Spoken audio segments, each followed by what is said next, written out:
अस्सलाम वालेकुम वरहमतुल्लाहि वबरकातुहू। अल्हम्दुलिल्लाहि कफ़ा व सलामुन अला इबादिहिल्लज़ीना इस्तफ़ा, अम्मा बाद।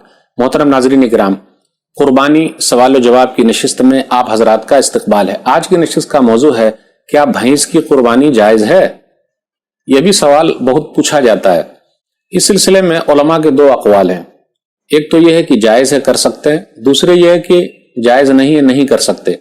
जो लोग कहते हैं कि जायज़ है वो कर सकते हैं, उनका कहना यह है कि भैंस जो है वो गाय की तरह है और गाय पर उनको मान लिया गया कि यह गाय की तरीके से है।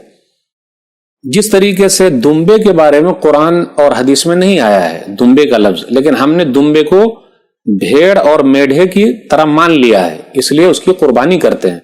तो उसी तरीके से भैंस का लफ्ज गर्चे नहीं आया, लेकिन हमने गाय की तरह मान लिया, क्योंकि गाय भी दूध देती है और भैंस भी दूध देती है। तो ये बात है। वैसे कुरान करीम की एक आयत है, वलकुल्लि उम्मतिन जअलना मनसकन लियज़कुरुस्मल्लाह अला मा रज़क़हुम मिन बहीमतिल अनआम, कि हर उम्मत के लिए हमने कुर्बानी रखी है ताकि वो अल्लाह का नाम ले, बिस्मिल्लाह करें बहीमतुल अनाम, उन जानवरों पर। तो ये बहीमतुल अनाम जो है ये 8 किस्म के जानवरों पर बोला जाता है। वो 8 किस्म कौन से हैं?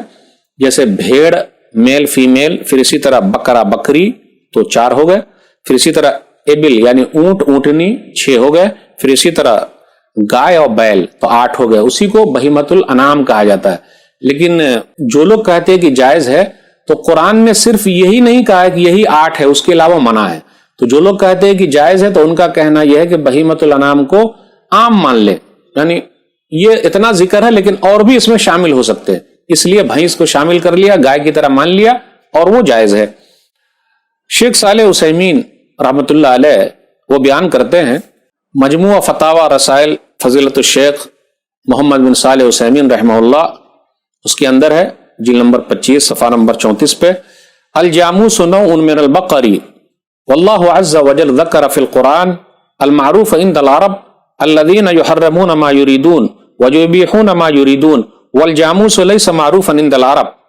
भैंस भी गाय की नस्ल से है। अल्लाह ने कुरान में सिर्फ उन जानवरों का जिक्र किया है जो अरबों के यहाँ मशहूर थे, यानी अरब के यहाँ मशहूर थे, इसलिए उसका जिक्र किया है दौर जाहिलियत में। फिर इसी तरह का अरब अपने पसंदीदा जानवरों को हलाल और अपने नापसंदीदा जानवरों को हराम करार देते थे। भैंस तो अरबों के यहाँ थी ही नहीं, यानी मारूफो मशहूर थी ही नहीं।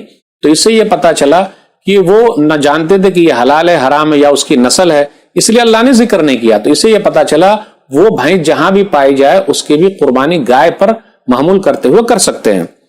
कुछ लोगों का कहना यह है कि भाई नहीं कर सकते, तो वो लोग यही कहते हैं कि 8 किस्म के जानवर का जिक्र है कुरान में, उसके अलावा नहीं कर सकते। लेकिन बीच वाला रास्ता इख्तियार करना, और मेरी जो अपनी पर्सनल राय है कि भैंस की कुर्बानी जायज है, उसको गाय पर महमूल कर सकते हैं, क्योंकि मनाज़िर इस्लाम मौलाना सनाउल्लाह अमृतसरी रहमतुल्लाह अलैह अपनी किताब में फतावा सनाइया जिल्द नंबर 1 सफ़ा नंबर 707 में कहते हैं, हाँ अगर इस भैंस को गाय के जिन्स में से मान लिया जाए तो उमूमी तौर पर बहीमतुल अनाम पर नजर डालेंगे तो जवाज की सूरत निकलती है। यानी बहीमतुल अनाम जो 8 किस्म के जानवर हैं वो सिर्फ जिक्र के तौर पर आया है, दूसरे और जानवर उसमें शामिल कर ले तो हरज की बात नहीं। तो मेरी अपनी पर्सनल राय यह है कि भैंस की कुर्बानी जायज है। वल्लाहु आलम बिस्सवाब। वस्सलामु अलैकुम व रहमतुल्लाहि व बरकातुहू।